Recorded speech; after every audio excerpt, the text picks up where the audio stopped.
শহরে বসে আমরা অনেকেই ভাবি সুখ মানে বড় বাড়ি, দামি গাড়ি আর ব্যস্ত জীবন।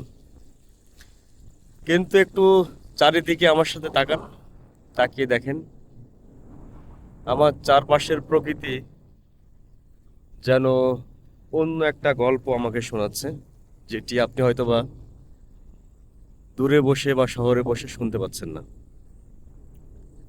এই বর্ষার পানি, সবুজ ঘাস আর নিশ্চিন্তে ঘাস খাওয়া মহিষগুলোর কোনো তাড়া নেই।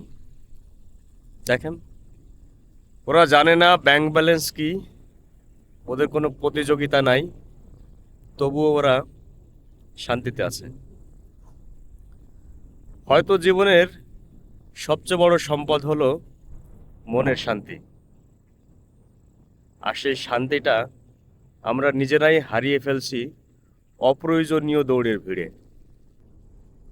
প্রকৃতি প্রতিদিন আমাদের শেখায় জীবনকে উপভোগ করতে খুব বেশি কিছু লাগে না। একটু সবুজ, একটু বৃষ্টি আর একটু শান্ত মন, এতেই সুন্দর জীবন। আপনার কি মনে হয়? কমেন্টে জানাতে পারেন।